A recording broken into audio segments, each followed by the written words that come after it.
Good evening. My name is Mike Tierney, and I'm the Director of the International Relations Program here at William & Mary. Tonight's event is sponsored by the IR Program, the Institute for the Theory and Practice of International Relations, and the Dean of Arts and Sciences. Our speaker tonight is Stephen M. Walt. He is the Robert and Renee Belfer Professor of International Affairs at Harvard's Kennedy School. He previously taught at Princeton University and the University of Chicago. He has been a research associate at the Carnegie Endowment for International Peace and a guest scholar at the Brookings Institution.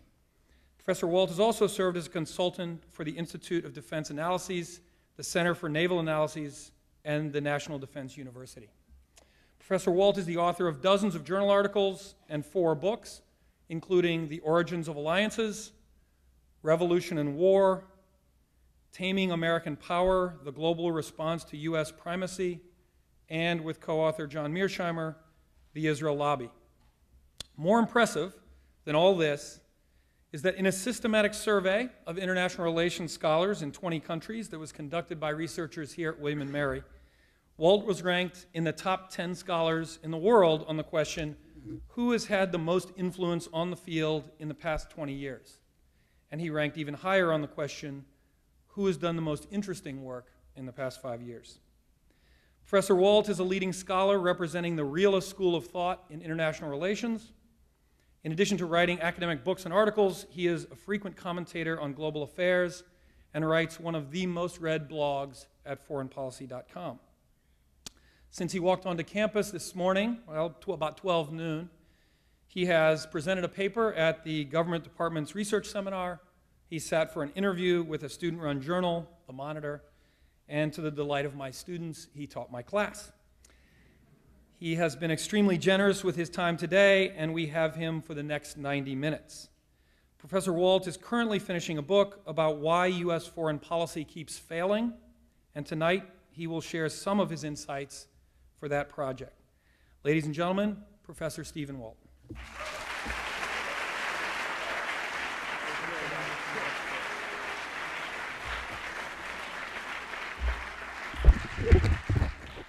Thank you very much. It's a real pleasure to be here, and if I fall asleep in the middle of my remarks, you'll know why, given the grueling schedule that they've kept me on since I got here. I do want to thank the College of William & Mary for the invitation. It's actually been a real pleasure to come down and meet with students and faculty, and I want to especially thank all of you for coming to hear what I have to say tonight. The question, as Michael said, that I want to explore is why the United States doesn't seem to be very good at foreign policy anymore. And let me start this off with the following comparison.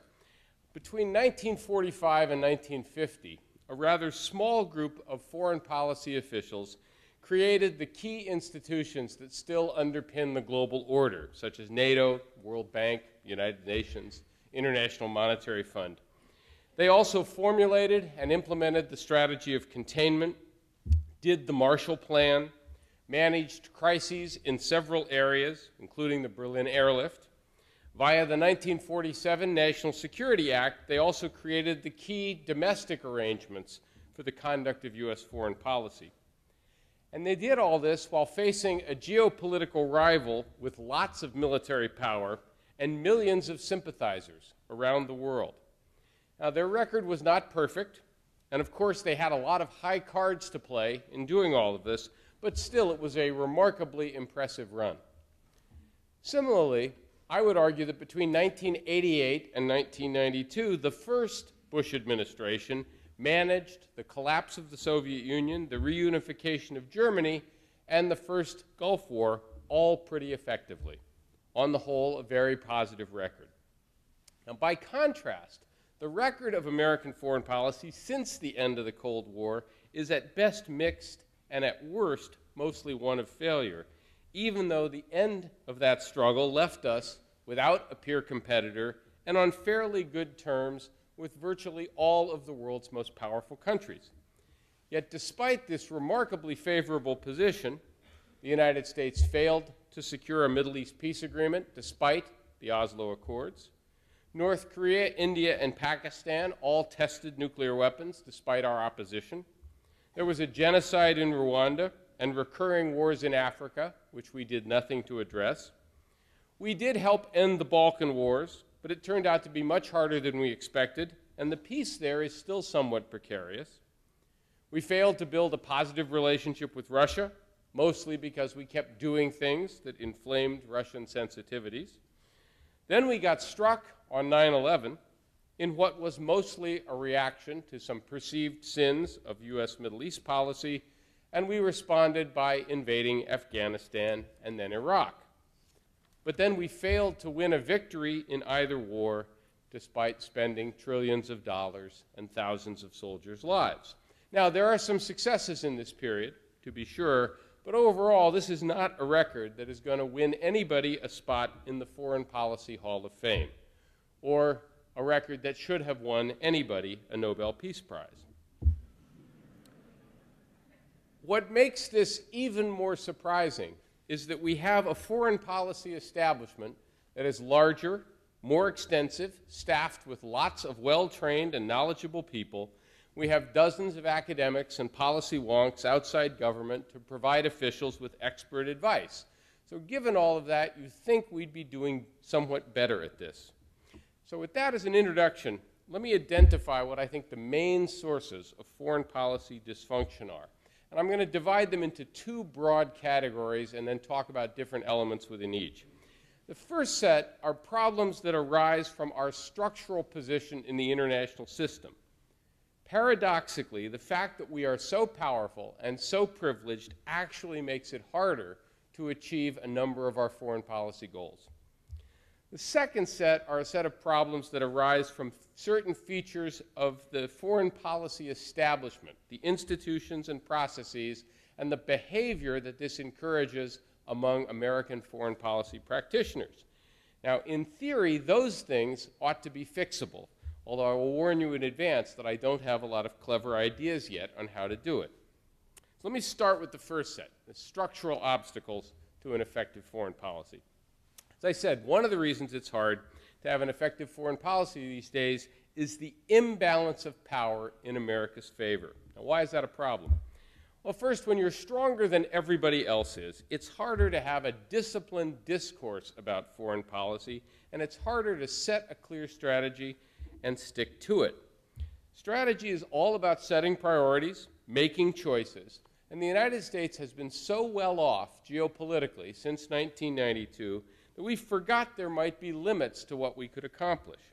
Instead, people could propose all sorts of crazy ideas, ideas we would never have contemplated during the Cold War, and it was hard to convince everyone that these things might be unnecessary or might even be dangerous. This position of primacy also makes it hard to resist the temptation to do something.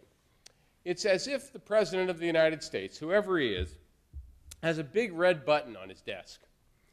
And his aides come in and say, there's something really awful happening somewhere, Mr. President, but if you push that button, you can maybe stop it. As long as you don't send in ground troops, the public will probably go along with it.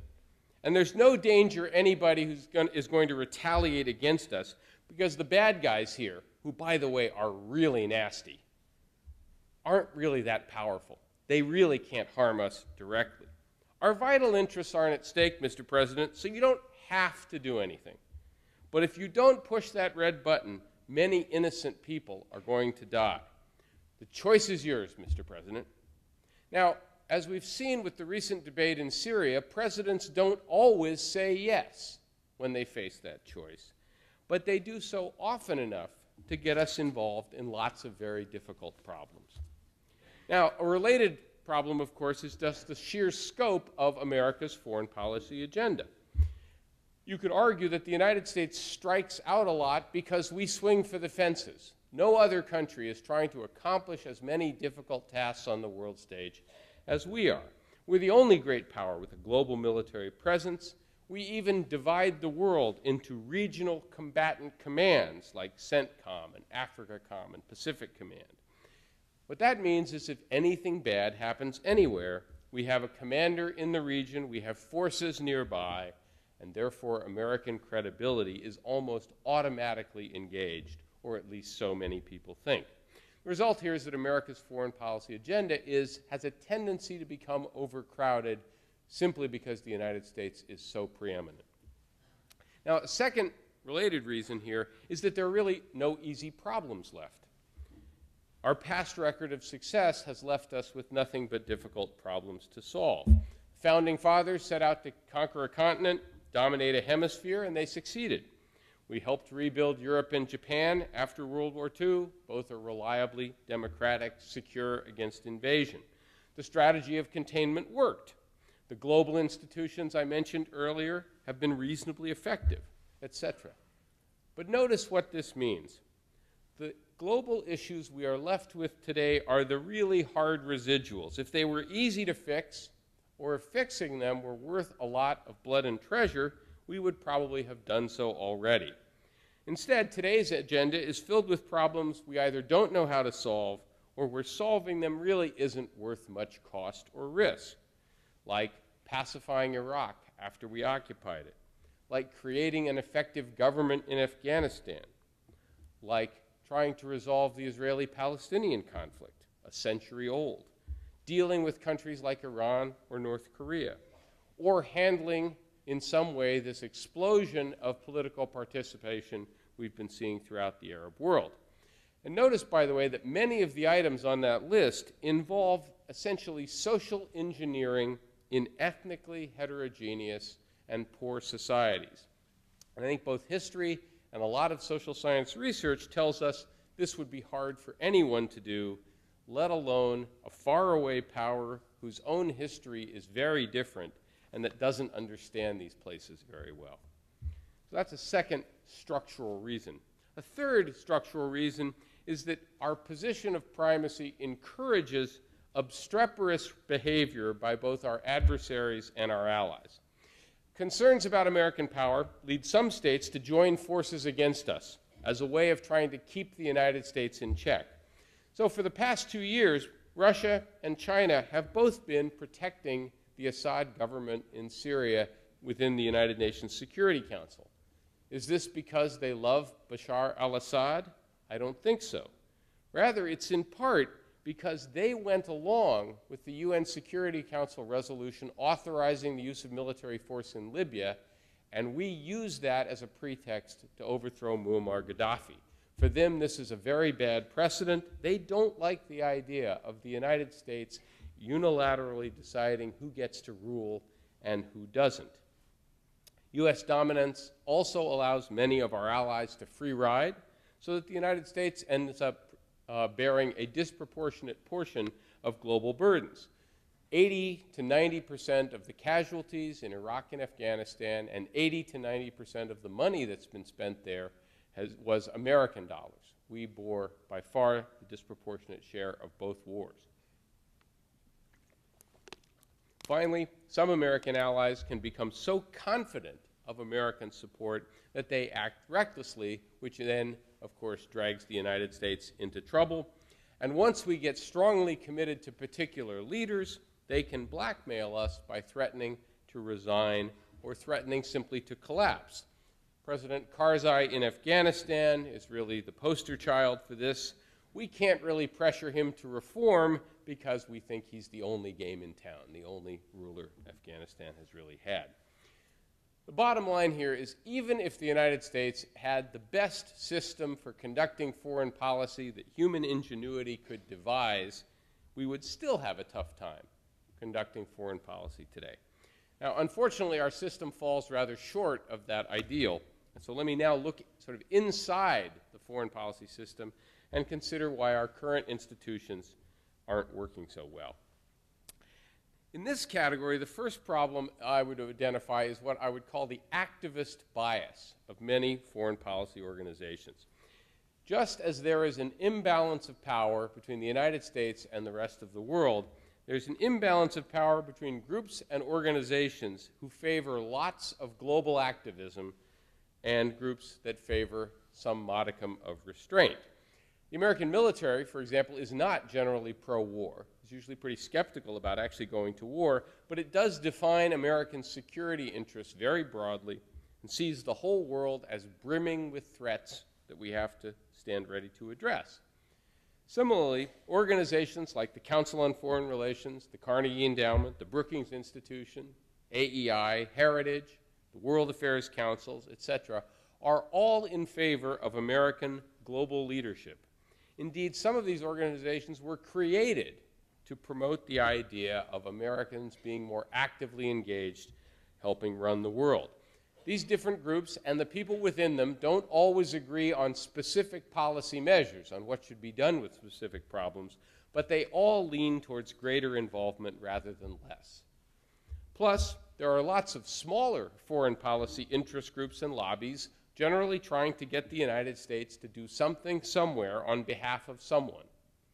Many of these private groups are shrouded in secrecy. They don't reveal their funding sources. It's often difficult to tell who's paying for their activities, which of course allows them to pretend that they're advocating for the national interest, when of course what they're really doing is advocating for some narrow and particular interest. This is how our system of government works. But my main point here is not the impact of special interest groups, but rather to point out that there's an inherent bias within our entire foreign policy establishment towards getting us involved in more places more often. A second domestic problem is our perennial tendency to overstate threats in order to convince Americans that they have to meddle in virtually every part of the world. If you step back and look at it, the United States is in fact the most secure great power in modern history. It's protected by two vast oceanic moats. It has no great powers nearby. It is also protected by the deterrent power of thousands of nuclear weapons. In fact, the main reason the United States can wander all over the world, intervening in other countries, is because we don't have to worry very much about protecting American soil here. Yet, ever since World War II, we have tended to portray even minor threats in the most god-awful terms. Back in the McCarthy era, Americans genuinely, sincerely believed communism was on the march worldwide and that communists were infiltrating all sorts of key American institutions, including the Department of State. During the Vietnam War, we genuinely worried that defeat there would lead to falling dominoes and undermine America's entire global position. And by the way, notice, we did in fact lose the Vietnam War, and 14 years later, it was the Soviet Union that collapsed, not the United States. We have worried about bomber gaps, missile gaps. If you like Dr. Strangelove, we've worried about mine shaft gaps. Even though the United States has had a robust deterrent capability since the early 1950s. Today, we treat third-rate powers like Gaddafi's Libya or Saddam's Iraq or Iran as if they're 10 feet tall and looming threats to us. Iran's defense budget, by the way, is about $10 billion a year, right, compared to the United States, which spends over $500 billion on national security. Yet a recent Gallup poll said that 83% of Americans saw Iran as a critical threat to American vital interests. Or consider a New York Times headline from a couple of weeks ago after the attack on the mall in Nairobi. Quote, U.S. sees direct threat in attack at Kenya Mall. And we then sent 20 FBI agents to investigate it. So why do we do this? Why do we keep inflating threats? Well, I think it's mostly because the American people intuitively understand that we're actually a very secure country, and you have to work overtime to mobilize them into any form of international action. The problem is that inflating threats in this fashion helps make us collectively stupid. Once we've convinced ourselves that there are looming dangers in lots of places, it's harder to avoid doing things that are unnecessary or unwise. And as a result, we spend billions of dollars propping up corrupt regimes that rig elections, arrest thousands, and torture many, all because we think our security depends on this. And by the way, we've done some of those things ourselves. Countries do things like this when they feel insecure, and our tendency to overstate threats make these actions seem necessary when they're both contrary to our political values and counterproductive to our security. Which brings me to a closely related problem, and that I would characterize as the lack of real debate on foreign policy, especially in Washington. One of the reasons we keep making a lot of the same mistakes is that on a lot of questions there actually really isn't much discussion. As I've already mentioned, most of the big foreign policy organizations and think tanks in Washington lean towards greater activism and intervention. If you look at the foreign policy establishment, you can divide almost all of them into either sort of neoconservatives on the one hand or liberal interventionists on the other. But there's not much difference between these two groups. Neoconservatives, mostly Republican, liberal interventionists, mostly Democrat. But I once said that neoconservatives were just liberal internationalists on steroids, and liberal interventionists were just kinder, gentler neoconservatives. Both of them favor the active use of American power to shape events all over the world, unilaterally if necessary. And there's some obvious examples of this. For example, most Democrats supported the invasion of Iraq in 2003, as did virtually all of the experts at the major foreign policy think tanks in Washington, including supposedly moderate think tanks like the Brookings Institution. In fact, there was hardly any serious debate inside the Beltway over whether or not it made sense to go to war against Iraq. Similarly, politicians in both parties today have to show enormous deference to military commanders and support the troops at all cost. As the former president of the Council on Foreign Relations, Les Gelb, admitted a few years ago, he supported the Iraq War in part because he felt that in order to be a credible voice in the foreign policy establishment, you had to sound hawkish. You had to show how willing you were to use force.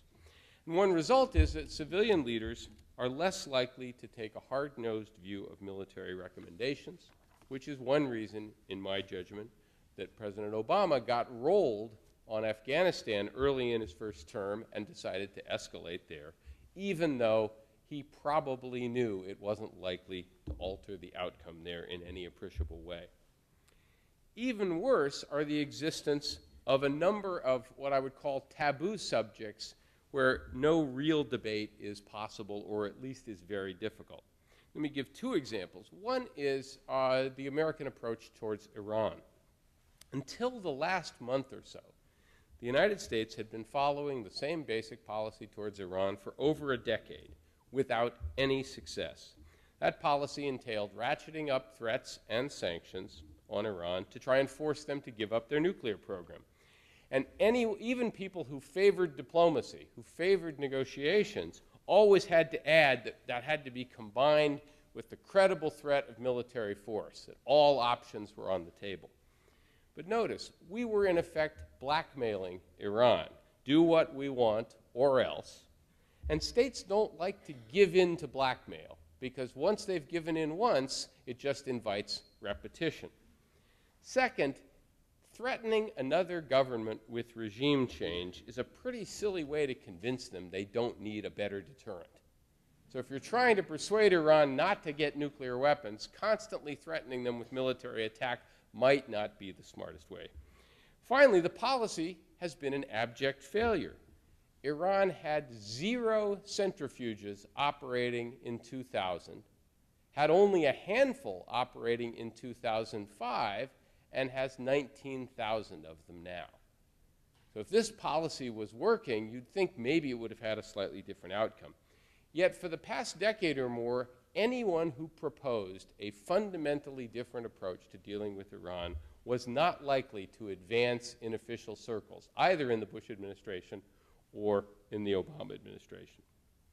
Now, second, the other great taboo subject is U.S. policy towards Israel, where it's impossible, or almost impossible, to have an honest or open discussion. And politicians and pundits know that saying the wrong thing can damage, maybe destroy your career. And just look what happened to Chuck Hagel when he was nominated to be Secretary of Defense. He was smeared and pilloried by so-called pro-Israel forces and forced, in a sense, to grovel in front of the Senate Armed Services Committee. It's not that you can't raise these issues, you just can't depart from the consensus and expect to advance. Now, yes, I know Hagel eventually did get confirmed, but it was a fight. He had to grovel, and he was a decorated soldier who'd been wounded twice in the Vietnam War. How many 30, 35, 40-year-old policy wonks are going to run that kind of a risk, expose themselves to the kind of scrutiny Hegel got by stepping out of line here. This is a problem because forcing politicians to say things they don't really believe, in other words, to lie, has a corrosive effect on public trust and the entire integrity of the policy process. And if our leaders keep saying things that really aren't true, we're bound to make some foolish decisions eventually. Finally, our ability to debate foreign policy topics in an intelligent way is also compromised by excessive secrecy. It's clear, for example, that the American response to 9/11 involved torture. It involved turning the Central Intelligence Agency into a hit squad that conducted targeted killings of suspected terrorists. But a lot of that activity was hidden from view until very recently. A few months ago, we also learned that the National Security Agency had a massive surveillance campaign going on, collecting extensive data on phone calls and internet use. This level of secrecy is bad for several reasons. If we don't know what our own government is doing, we may not understand why other countries and other societies are mad at us. They feel those effects directly, but if a lot of what we're doing is secret or obscured, we won't fully appreciate why we're facing a hostile reaction from abroad. Second, we can't evaluate whether these policies are working or not. How can we judge the efficacy, the strategic value of the drone war and our policy of targeted assassination of terrorists without better information on exactly what we're doing? Maybe it is a smart policy, maybe it's the right one, but it's impossible for Americans to judge us. We simply have to trust government officials to do the right thing. And finally, when governments are able to act in secret, outside public scrutiny, they're just more likely to make dumb mistakes because fewer people can ask questions and challenge ideas that may be misguided. Now, closely related to this is problem number 4, and I would call this the lack of accountability. Your career can suffer in the foreign policy establishment if you challenge taboos, but not if you're dead wrong or not if you're a serial incompetent. And let me give a couple of examples here. The poster child of this is really the entire neoconservative movement. They developed and sold the whole idea of invading Iraq. They thought it up. They have exercised a profound influence over our entire approach to the Middle East. Given how that's turned out over the past 20 years, you would think they would be utterly discredited by now. Yet they remain influential policy figures, advisors to presidential candidates. If a Republican got elected, if McCain had been elected, they would have been back in office. Two other examples of this. Elliott Abrams. He was convicted in the 1980s of lying to Congress, got pardoned by the first President Bush, got reappointed to the second Bush administration where he backed the Iraq War, and also played a key role in fomenting a civil war in Gaza following the Palestinian elections there, a civil war that Hamas won. All right, he helped engineer a war started by Fatah that Hamas wins. Then what after that record? Well, he becomes a senior fellow at the Council on Foreign Relations, where he did his best to derail Chuck Hagel's nomination by accusing Hagel of being an anti-Semite. My second example, and it's really a sadder case than this, is this young woman, Elizabeth Obeji, a supposed Syria expert at the Institute for the Study of War, who was forced to resign after falsely claiming to have earned a PhD, when it turned out that she hadn't even been in a graduate PhD program. A couple of weeks ago, she was hired to work as a staffer for John McCain. Meanwhile, whose careers suffer? Well, it's often the people who get it right. Here, my poster child is Lieutenant Colonel Paul Yingling, who wrote a blistering article in an Army journal criticizing the senior leadership of the Army in Iraq. He had served several tours there. As you might expect, did he rise in the Army because he had told the truth? Many people understood his article was actually quite accurate. No, he's actually now teaching high school in Northern Virginia. That's not a bad thing. I'm sure he is a wonderful high school teacher, but I'd feel better if his candor had been rewarded. It's also worth noting, by the way, that the most common reason U.S. military commanders are fired now is sexual misconduct, not poor performance in command. Yet, in case you haven't noticed, the United States has not been winning the wars we've been fighting, which suggests that either our commanders are not leading well or they're not telling our civilian leaders what they need to hear before they get involved. Bottom line here is if the people who consistently get it wrong pay little price and the people who do try to speak truth to power don't get rewarded, there's little reason to expect we'll do better. Problem number 5. There is something of a corrupt or co-opted relationship between policymakers and the people who are supposed to hold them to account. Back in 2008, David Barstow of the New York Times wrote a terrific story exposing how the Pentagon press office was giving retired generals VIP tours and special briefings about the wars in Iraq and Afghanistan, and then shopping them out to media outlets to provide expert commentary on how the war was going. And of course, they provided very upbeat, favorable estimates, whatever the official line was at the time. The result of this was that the American people got a biased view about how both these wars were going. Similarly, in both Iraq and Afghanistan, David Petraeus worked overtime to cultivate good relations with the press. It was part of his job there, but also with various academic or think tank experts, often by inviting them to come to Iraq or Afghanistan and serve as consultants for him, to advise him on how to prosecute the war. I will just say, people like me are suckers for this kind of attention. All right, it's very flattering, it's very heady to be invited to come advise the commander. But the result, of course, is that most of the people who worked with Petraeus came back and were cheerleaders for the war, talking about what they had seen over there. They did not retain the same critical eye that you would like to have. Now, I don't want to let my own profession off the hook here. And as I spoke about in Michael's class, a contributing reason to why foreign policy is often dysfunctional is what some have called the cult of irrelevance in academia. Instead of having a large group of academic experts engaged in important policy debates, using the protection afforded by tenure to challenge the conventional wisdom, to take controversial positions, academics in political science and international relations are less and less interested in real-world issues, increasingly living in what you might call an ivory tower of Babel. There are exceptions to this, always, but on the whole, I think the gap between the real world of policy and the world of academia is growing, and the place of university-based scholars increasingly being replaced by think tank analysts who are dependent on soft money and therefore on what their donors want, generally less independent, and often openly partisan, one party or the other. The result is that the one arena where really new ideas, alternative perspectives might most readily emerge, namely academia, is less engaged. Not completely disengaged, but less engaged than it used to be, which again makes it more likely we will make the same mistakes over and over. Last but not least, this is problem number 7. We may have developed a system for staffing the executive branch that is the worst of all possible worlds.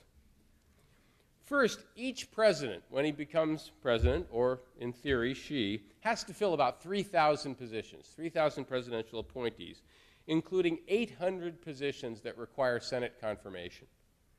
In addition to the White House staff, we are talking the secretaries of state and defense, the undersecretaries, assistant secretaries, deputy assistant secretaries, and on down. This means tremendous turnover whenever the White House changes hands, bringing in lots of people who may lack experience, who aren't fully up to speed on current issues. This is like Apple or IBM replacing its entire upper management team every 4 or 8 years. No other great power, by the way, does it this way. We are also the only major power in the world that routinely allows amateurs to serve as ambassadors.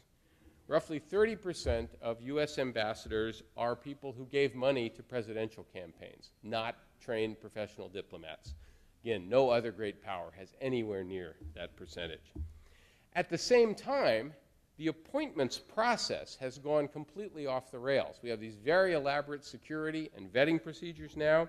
We have a confirmation process on Capitol Hill that is slow and arbitrary and leaves lots of positions unfilled for months, if not years. Right? So we end up trying to run foreign policy with lots of key jobs unfilled.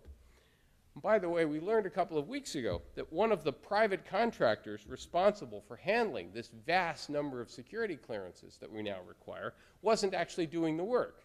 Right? They were sending in the approvals without having done the background checks, which may tell you why Edward Snowden got a clearance and why Aaron Alexis, the guy who killed 13 people at the DC Navy Yard, could also get a top secret security clearance as well.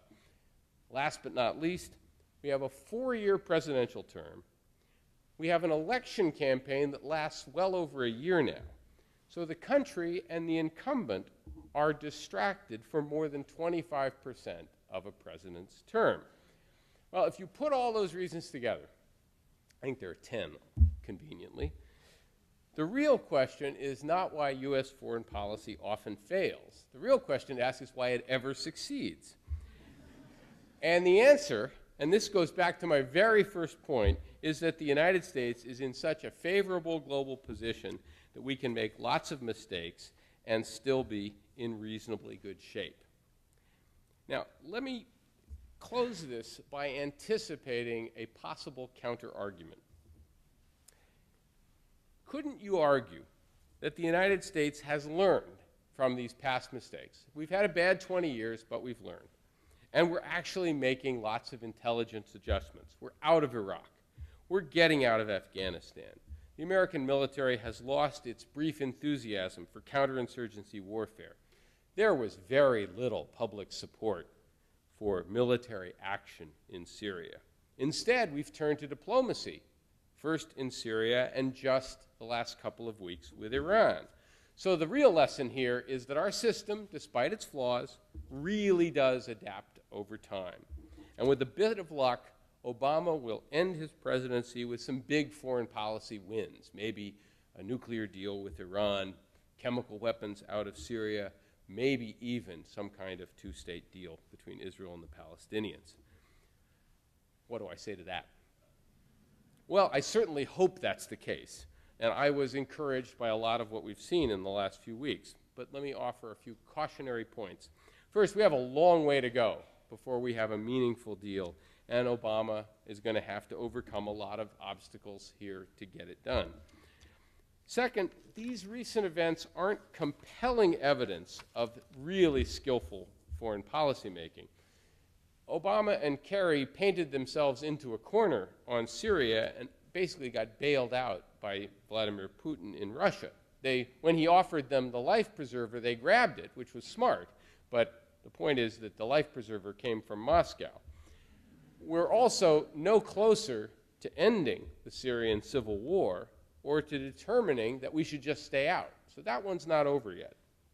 And this pull to get involved illustrates just how hard it is for American presidents to remain disengaged.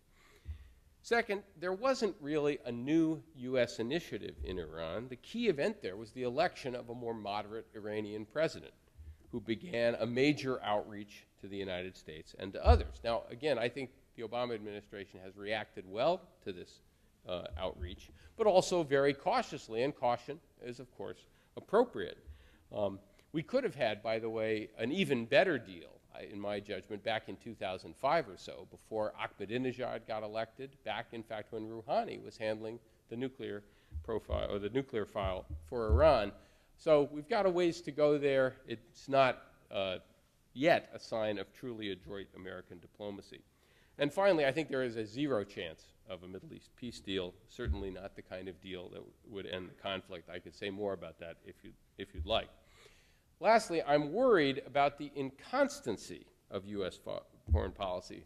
Remember, if you go back to Obama's first term, we were going to reduce our footprint in the Middle East. We were going to pivot to Asia because that's where the center of the world economy was shifting. That's where a potential peer competitor might be emerging. But of course, now we've reversed course again and are recommitting to solve a whole series of Middle East problems.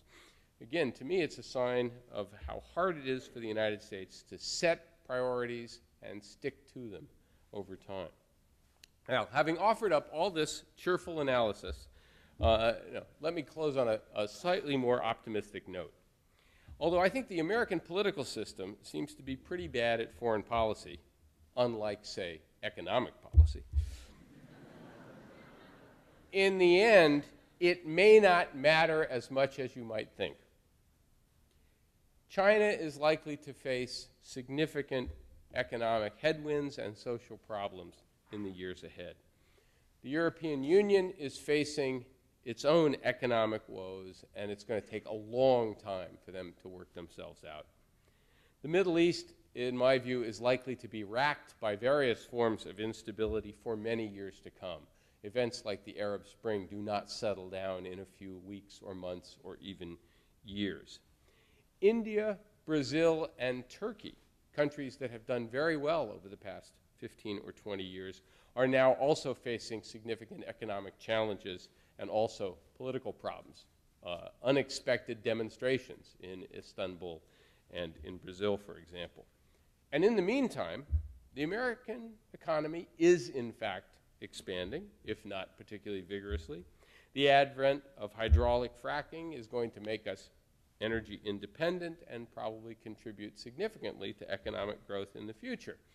Now, in terms of the global balance of power, in terms of the really big picture, the United States is actually likely to be in pretty good shape for many years to come, which merely confirms Otto von Bismarck's observation that there is, in fact, a special providence that looks after drunkards, fools, and the United States of America. And given how skillfully we handle foreign policy these days, that is something for which we should all be grateful. Thank you very much.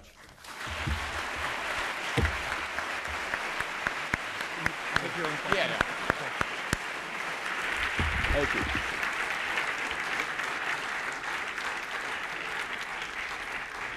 Thanks, Steve. I'm just going to ask that you take your own questions. If you have a question, raise your hand.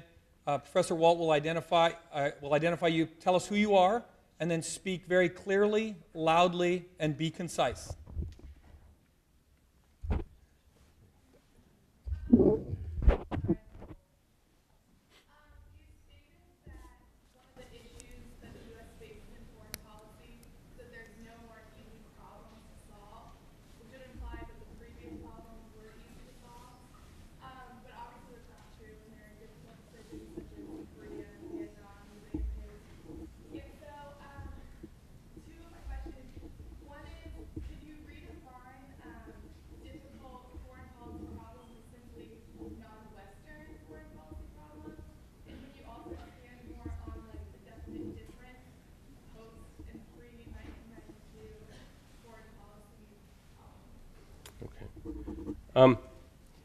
Well, as I tried to indicate at the very beginning, I actually think the United States faced some really extraordinary foreign policy challenges at the end of World War II.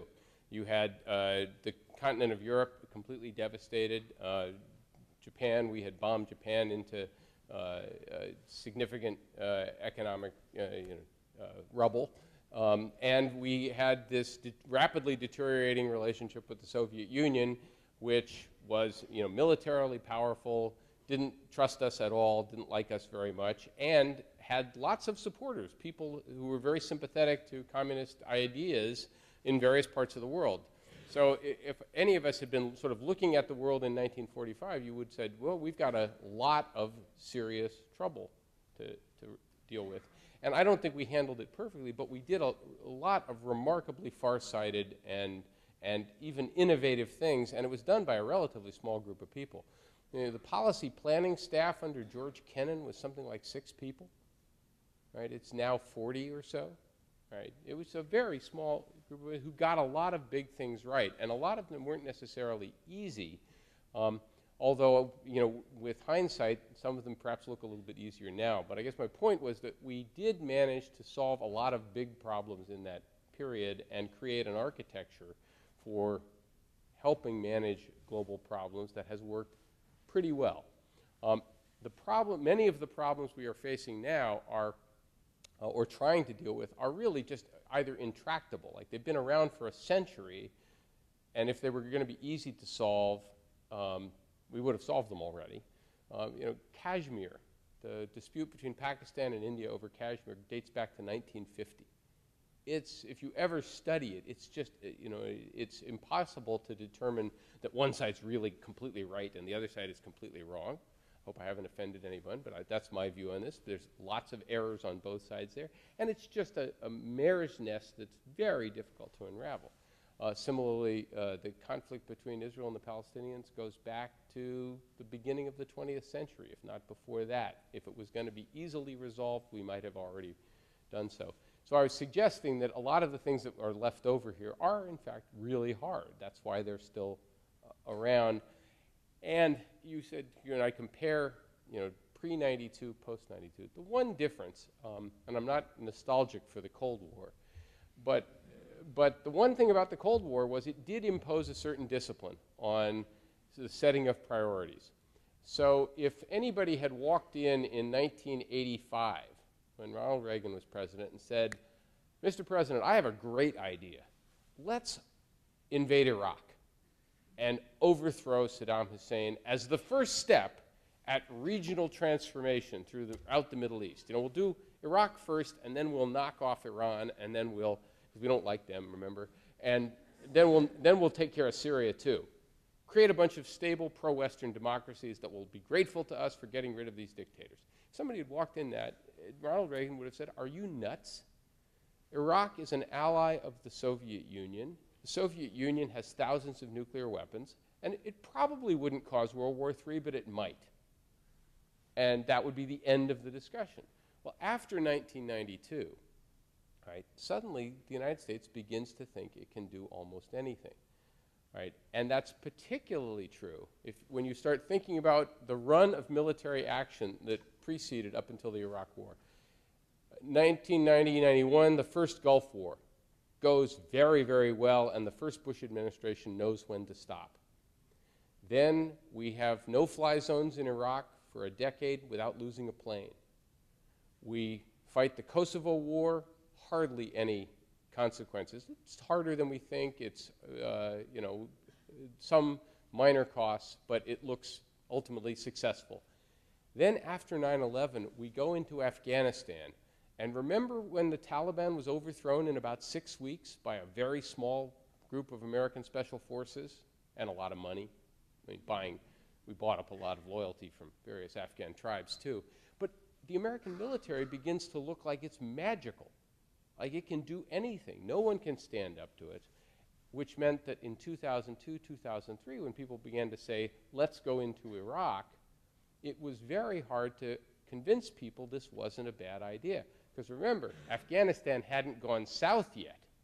Afghanistan looked like this great and wonderful, cheap victory.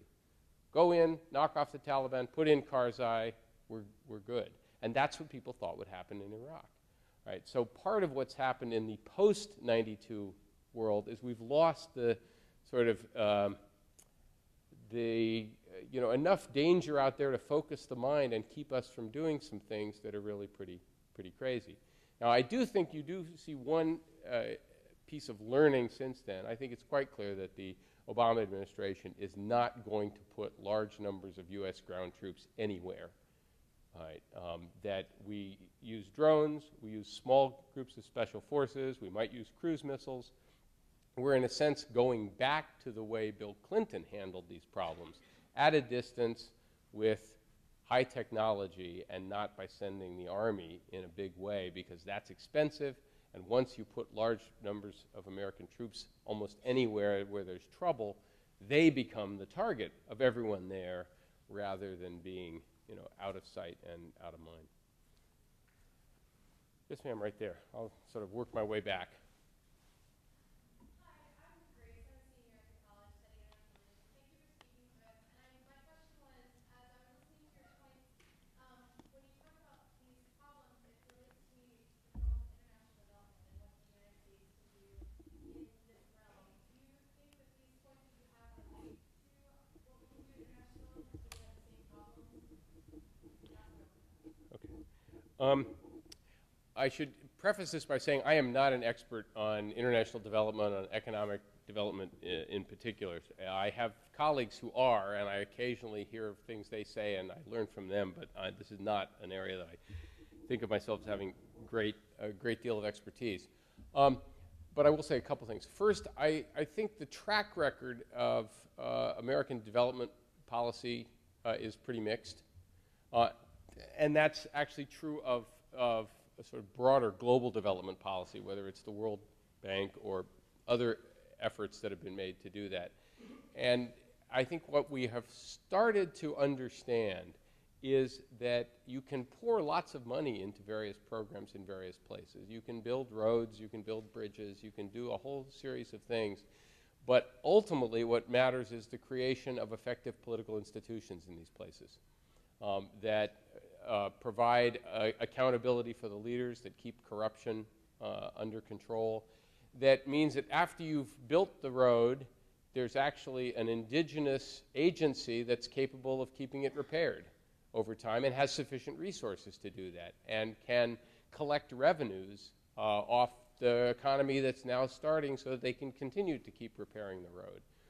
And the only point I'm making is this means that development is not just big projects like dams and rivers and roads. It's not just education. It involves, in a sense, really altering the nature of a lot of these societies. And turning societies inside out is a very complicated and unpredictable business. So we're never going to be, I think, reliably good at this because it's just too hard, too complicated, even if we had, a really competent agency for international development. Again, I sometimes like to remind everybody that, the last decade or two, it's not clear that we've known how to run the state of California. Right? If you just look at the problems they've had, right?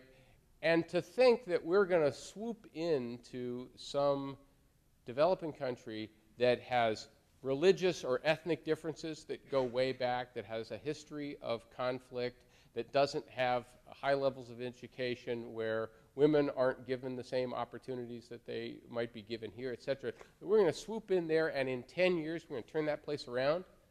There's a word for this, and it's called hubris. So it's not that we shouldn't be trying, but we should be somewhat modest in what we expect to be able to accomplish here. Having said all that, that doesn't mean there aren't certain sort of direct things. One of the things in the book that Michael mentioned I'm working on, I also talk about some success stories, and one of the success stories is something like PEPFAR, the Bush administration's program for AIDS relief in Africa. Very focused, limited, the kind of thing we know how to do. And in fact, I think you could argue that global public health, writ large, is one of the great policy success stories of the last 50 years or so.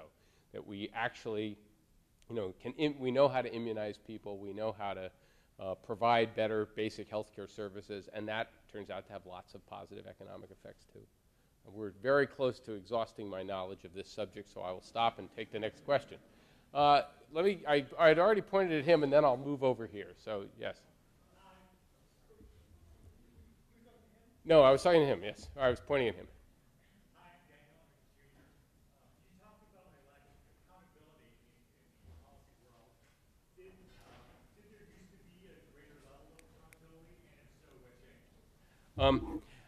That's a great question, and I haven't thought carefully about it. You could argue that there's never been all that great a sense. I mean, I do think, for example, in the American military, there used to be a much more profound culture of, if you screw up, that's it, and that we've gotten laxer in that. And I've talked to a number of military officers who concur in that basic view. During World War II, the attrition rate of commanders was very high, and the number of commanders who were relieved for cause, basically for incompetence, was also very high. People don't get relieved very often now. Some of you may have seen a couple of weeks ago, 2 Marine generals were forced to retire early because they had basically screwed up base security at an air base in Afghanistan, and the Taliban were able to attack and destroyed a bunch of airplanes, and all of that. And this made the news, but it made the news in part because it was so unusual for this to happen. And again, they were just forced to retire early and had some consequences for them. I think in the past, it's also true that there were usually safe parachutes for most of the people that you could argue were responsible for really major screw-ups. So just as Paul Wolfowitz went from helping get us into Iraq to becoming president of the World Bank, so too did Robert McNamara in the 1960s go from helping screw us up in Vietnam to be president of the World Bank. I guess what if there's some professional advice here is for all of you, if you rise up to a sufficiently high level of prominence, it kind of doesn't matter what you do, right? You'll probably be okay. So you even have this weird situation now where the Director of National Intelligence, right, James Clapper, has admitted that he lied to Congress about the NSA surveillance programs. Last time I checked, lying to Congress was a felony, right? And he's still in his job. Right? He hasn't been asked to step down because he told some things to Congress that he admitted later weren't exactly true. Or as I think he said that they were, he had some great line about it. He went as, he lied as little as possible or something like that. They were as true as he could make them without them actually being correct. Let me go over here. Yes, in the blue shirt, and then I'll take the people behind you.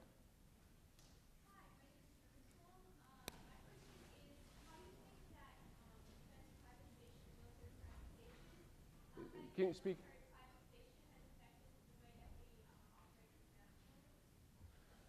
And the question is, how do I think military privatization? Yeah, I assume you mean the greater reliance on contractors and things like that. I think it depends. I think outsourcing some of the functions of the military has probably been economically rational and smart. Having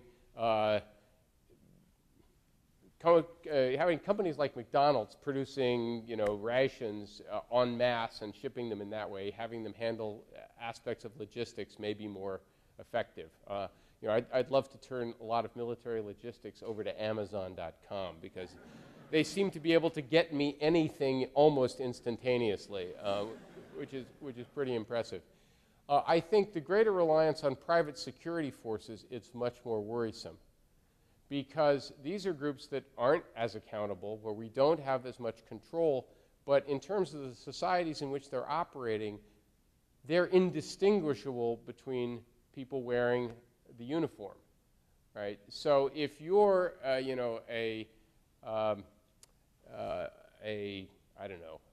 Pashtun in Kandahar province, you may not care if it's somebody working for a private security contractor who's shooting at you, or if it's actually an American Marine who's shooting at you. It's just some well-armed American who's shooting at you. And yet we don't have the same level of accountability or control over that latter group. And that worries me a bit more. I also worry a little bit that, one of the things that we've done to make a lot of this global activism possible is we've essentially confined the burden to an increasingly narrow segment of American society, right? And I think this has a couple of consequences. And it's by the all-volunteer force, right? The only people who are sent off to fight and die in these wars are people who volunteered to do it. And the result of that is, first, politicians don't face much pressure because the people who are doing all the fighting and dying were volunteers. They don't have to worry about either young people or well-connected parents having their children drafted and sent off. And it seems to me that a lot of politicians would probably think twice if they thought they might face that sort of thing. Finally, it's not clear to me that this doesn't have a corrosive effect on civic unity. So the United States has been fighting 2 wars since 2002. Well, one war beginning in 2002 and another in 2003. These have lasted a long time. They've been very, very hard on our troops, right? But the message to everybody else in America was business as usual. No sacrifices, no taxes being raised. It's not like World War II when people, are collecting scrap iron or recycling things to further the war effort. This was not a war that was fought as a matter of national unity, right? So I used to be a big fan of the all-volunteer force, and I haven't gone all the way over to saying it's a bad idea, but I'm beginning to have more doubts about it, precisely because I think, A, it makes it easier for politicians to sort of get into wars thinking they'll be cheap and not have political consequences, and they also do not distribute the burdens widely across society. In the white shirt right next to, I'm going to just.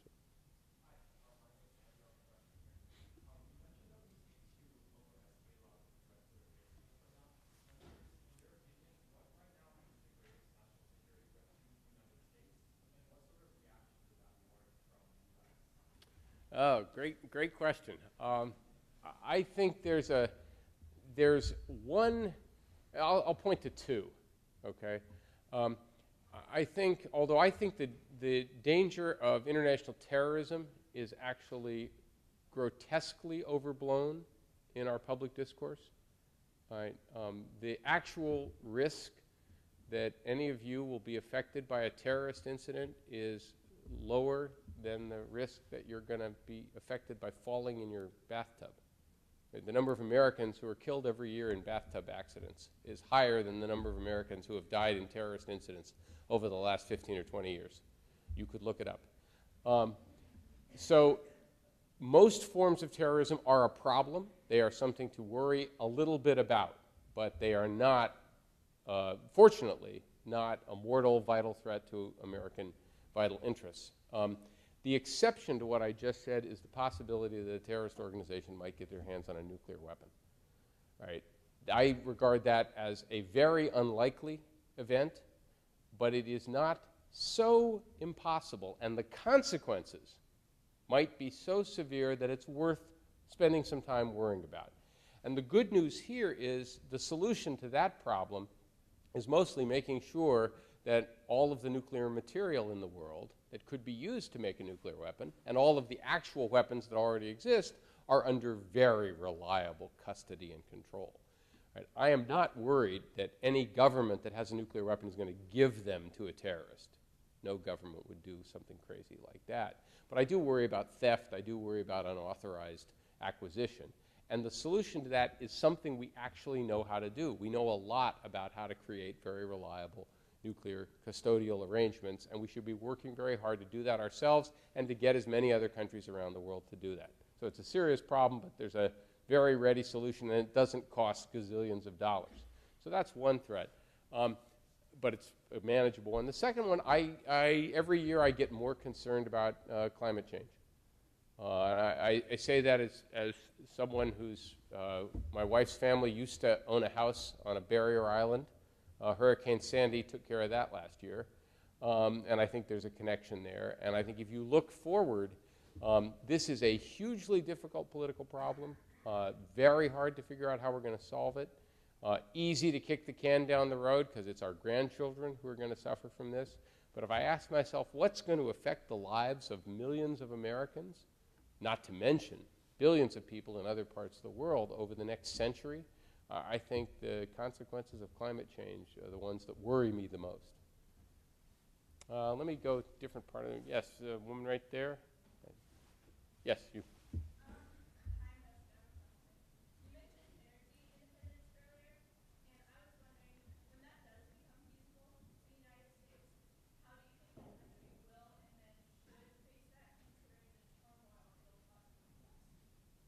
The turmoil it'll cause?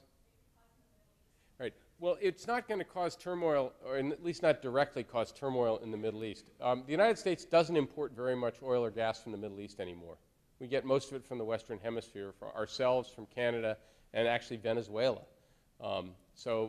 Mexico, Canada, Venezuela, and domestic production. But the thing to understand is that there's a demand for oil and gas around the world, and there's a supply being produced in various parts of the world. And if the supply goes up or down, that affects the price, if the demand goes up or down.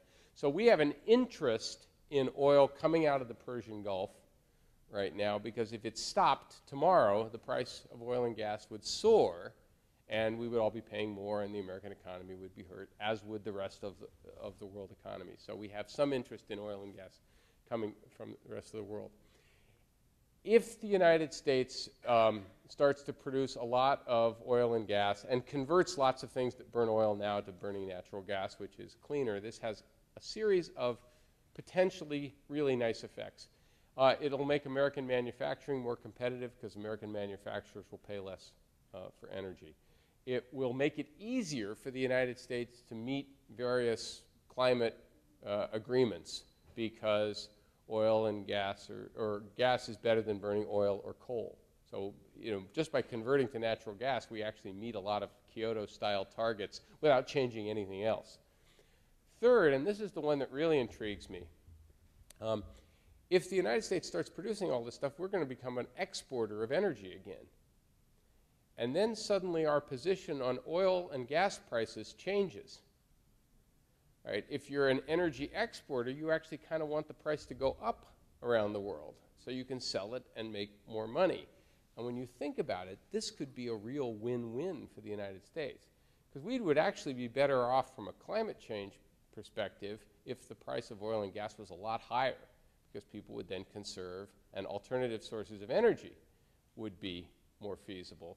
So if we have an interest in the price going up to diminish domestic consumption and allow us to sell more overseas, right, this could have some really nice, interesting effects. It depends a little bit on what happens elsewhere, whether or not Saudi Arabia and Russia continue to produce in the same amounts, and what happens to demand in various parts, which is driven a lot by economic growth. But I guess what I'm suggesting in response to your question is this is, I think, a potential game changer in certain respects, but by itself it doesn't cause instability in the Middle East. One final point. The one thing that would, I think, affect both the Middle East and some other parts of the world is if there's a significant drop in energy prices, because countries like Saudi Arabia depend on high levels of oil and gas revenue to maintain social stability, and that's also true of Russia. Right? The Russian government budget is heavily driven by oil and gas sales, and if the price drops, I think, below $60 a barrel, Russia immediately goes into budget deficit, right, and a pretty substantial one. So, there are a lot of moving parts here, and how this all plays out in the next 10 or 20 years is going to be really interesting to watch. Yes, right here. Sorry, I'm not going to be able to get to everyone, and I apologize. Yeah.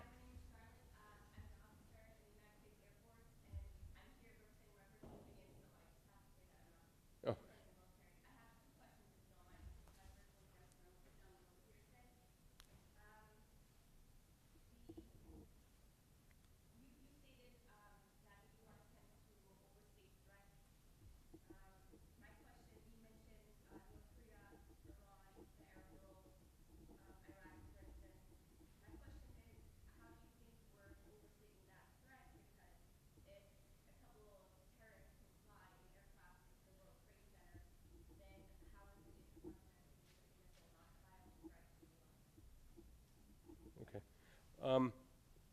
Well, the United States, I think the difference is, first of all, the people who threw the planes into the World Trade Center and the Pentagon were on a suicide mission, right? And I see no indication that the governments of North Korea or Iran are suicidal.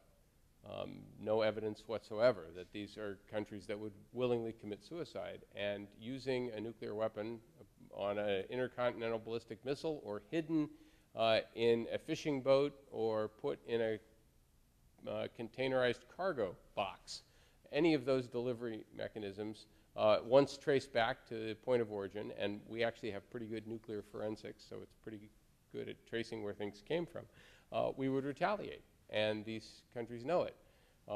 We should remember that the United States successfully deterred the leadership of the Soviet Union, who were a bunch of really nasty dictators, some of whom killed millions of people, but were not suicidal.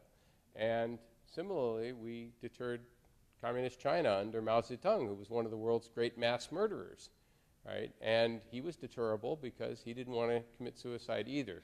So I don't think it's a good thing that North Korea has nuclear weapons. I wish they didn't. I don't think it would be a good thing if Iran someday decides it wants to get nuclear weapons, and I hope we can persuade them to reach an agreement that reassures us that they're not moving in that direction. But if they did, I don't think the world would come to an end tomorrow. In fact, I don't think it would have very significant consequences. All right? 9 countries have gotten nuclear weapons, and international politics has not been transformed by any of those steps. And if you go back and look at the way people talked about the acquisition of nuclear weapons by other countries, right, we've often viewed it as, this is a godforsaken possibility. In the 1960s, in fact, go back and look at what U.S. officials were saying about China's acquisition of nuclear weapons. This is Mao Zedong. This is during the Cultural Revolution. These people are crazy, and now they have nuclear weapons. Oh, my God. Nothing happened. They didn't build very many of them. They didn't throw their weight around. They didn't use them to blackmail anyone or try to blackmail anyone. So I think we've overstated the danger. Not to say that it's not something we shouldn't think some about, but the idea that this is this great, enormous threat that suddenly acquiring a nuclear weapon makes Iran or North Korea or anybody else 10 feet tall, I think is just a misunderstanding of how deterrence works in the modern world. Oh, okay, sorry.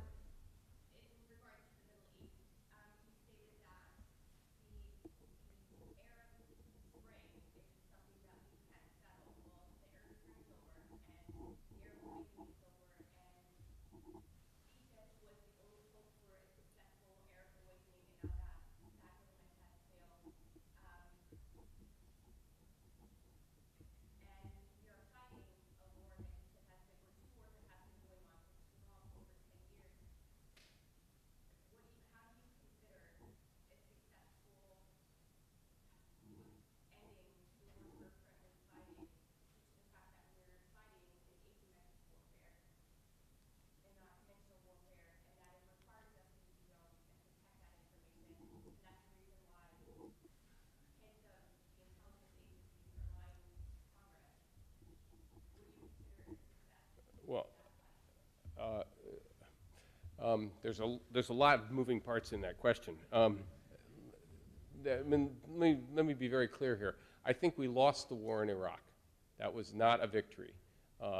We ended up with a government that is not pro-American. We ended up with a government where Iranian influence has increased. We've ended up with a government that still has a precarious control over the entire country. So by any stretch of the imagination, this is not what we thought we were doing when we invaded the country. Yes, Saddam Hussein is gone, but guess what? He didn't have any weapons of mass destruction, and we had done business with Saddam Hussein for decades before we decided we had to overthrow him. So Iraq was a defeat. I'm sorry to point that out. I believe Afghanistan will eventually be viewed also as a defeat. I could be wrong about that, but again, if you look at what our stated objectives were, yes, we overthrew the Taliban, but when there's a final peace settlement there, the Taliban is going to have a political role in Afghanistan going forward because they represent a substantial fraction of the Afghani population. And the deal we're likely to get after we leave is no different than what probably would have happened had we left in 2009. So I fault the Bush administration for bungling the war, partly because they went to Iraq, and I fault the Obama administration for escalating when it was not going to alter the outcome there. The good news in the case of both of these, and especially Afghanistan, is this is not going to matter very much. Right? It's not going to affect who governs in Afghanistan is not going to affect American security very much going forward. Al-Qaeda is not there any longer. And finally, I think it's an open question whether or not the way in which we have fought the so-called global war on terror has been on net balance successful or not. But I think in a democracy, people have a right to know what their government is doing, right? not everything. It's not like you want everybody to know the battle plan before you launch a military campaign or anything like that, and you obviously don't want to distribute the launch codes for our ICBMs out on the internet. So there's some things that are genuinely subject to secrecy, but we classify enormous amounts of information about what we're actually doing in various parts of the world, not because the security of the personnel or the battle plan is at stake, but because it's politically convenient to do that. And I think one of the things that's nice about a democracy is the people who pay for these things and who are, quote unquote, being defended are supposed to know about how they're being defended, because if they're being defended badly, they have a right to vote in some people who do it differently. Yes, sir, you've been waiting very patiently.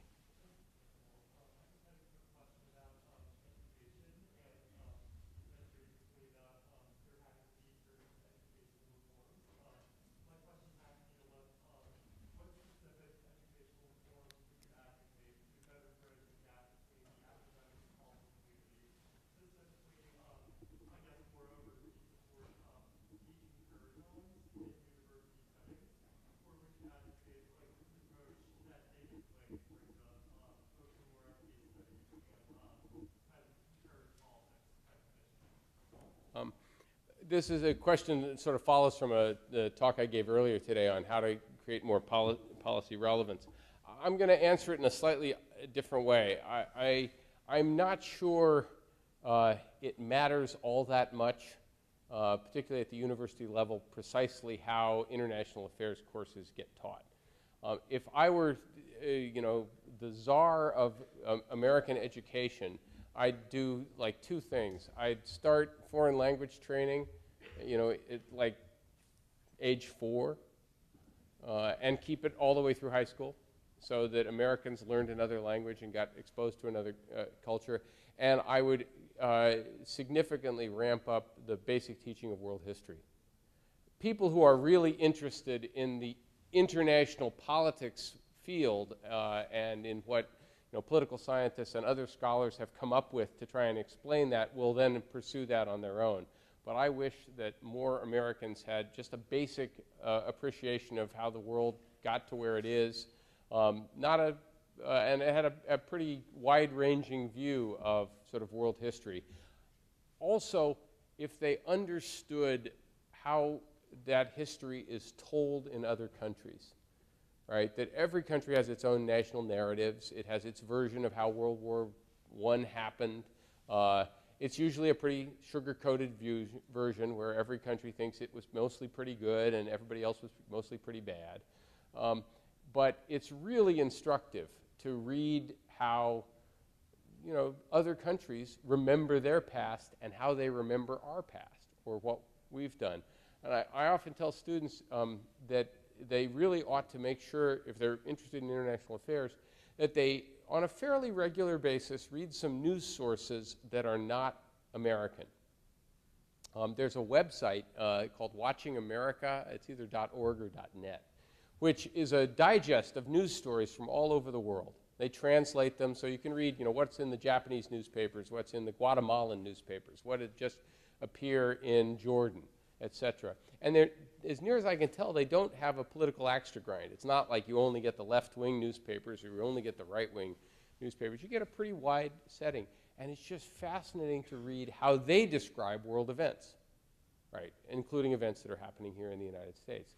Not saying that they're always right, but it's just very instructive to read the New York Times, read the Wall Street Journal, read the Washington Post, read sort of American publications of various kinds, and then compare that to the Financial Times, which comes out of London, or The Economist, or the Asahi Shimbun from Tokyo, or you name it.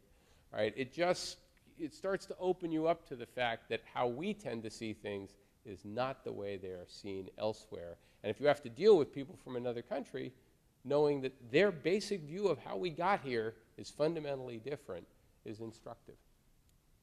Yes? We have time for 2 more questions. 2 more questions. Sorry, the gentleman in the white shirt is the first lucky winner. Well, my name is Chris. I'm a junior in college. You spent a little time on the being conservative movement, and as you know, one of the central kind of themes of that was effort to grow democracy across the Middle East as a whole.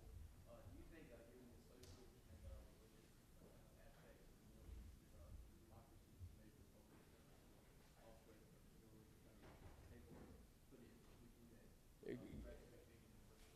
Yeah.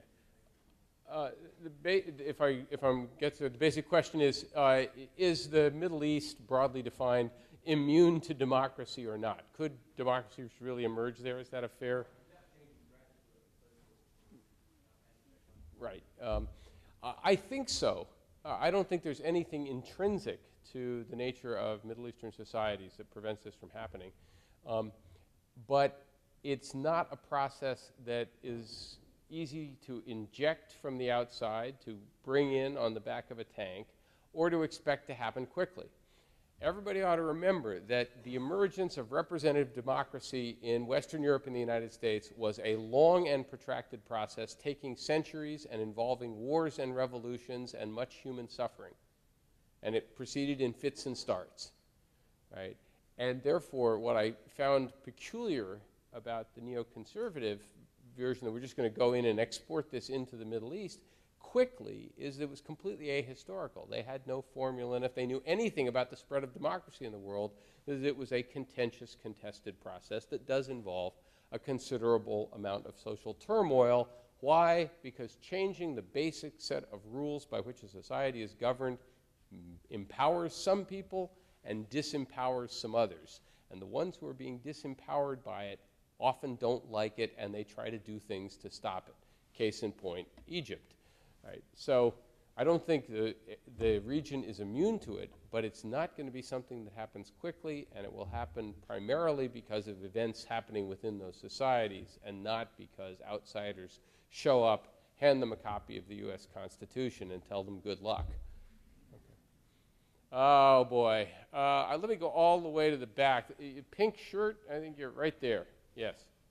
Yes. Yep, you. That's you.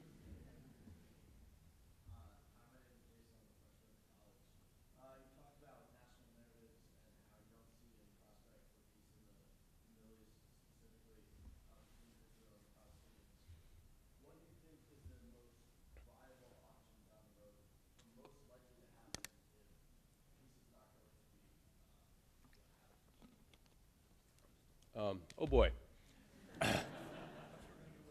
No. I believe, I'll answer it in slightly indirect way. I think there are basically four possibilities now between Israel and the Palestinians. One is a two-state solution, more or less along the lines of the Clinton parameters that were put out in 2000, and that most of the discussion and negotiations have kind of revolved around that vision, right? I don't consider that an ideal outcome. I do think it's still the best of the possible options, right? Not perfect, but the best of the possible options for various reasons. I also think that if that possibility is not now impossible, it is so close to being impossible because of various facts on the ground and other developments. So it may be already dead. Many of my friends in the region think it's just impossible, but that's one option. A second option is essentially some form of additional ethnic cleansing, right? That you keep, Israel keeps all of the West Bank, and at some point when there's turmoil in Jordan or a war or whatever, they drive a bunch more Palestinians out, retaining a Jewish majority for, however much longer, and that solves the so-called demographic problem. This, of course, would be a crime against humanity, right? And it would be done in full view of a watching world, and I don't believe any friend of Israel could advocate this as a possible course, although there are some Israelis who have occasionally sort of murmured about this as being the solution.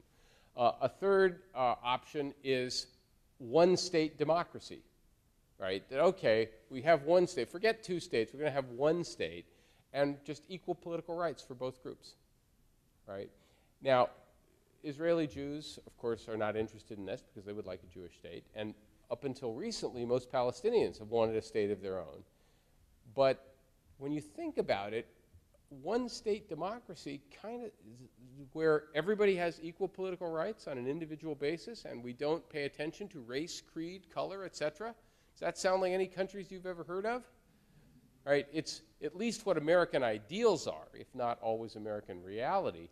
So it's very hard to argue against that on principle. I don't think it's such a great idea because I don't think it's going to work very well. I think it's actually going to be a disaster in the short term. right? And then the final option is essentially permanent apartheid, where the Israelis retain control, physical control of the West Bank. They allow some little Bantustans to be controlled by Palestinians, but they're completely surrounded. Israel controls the water, the airspace, the electromagnetic spectrum, who gets in and out. It's exactly like the apartheid analogy. And Israelis and their supporters do not like that word being applied, but that's what it would be. And again, many people argue that's what's already really present, at least on the West Bank as well. My view is, in the short term, the most likely outcome is the apartheid outcome. That there isn't going to be a settlement, the Israelis aren't going to give it up, and there's not going to be a peace deal of any meaningful proportions. And that, as Ehud Olmert, the former prime minister of Israel, warned in an interview in Haaretz in 2007, if the two-state solution fails, Israel will face a South Africa-like struggle for political rights. That's what he said. And then he said, and if that happens, the state of Israel is finished.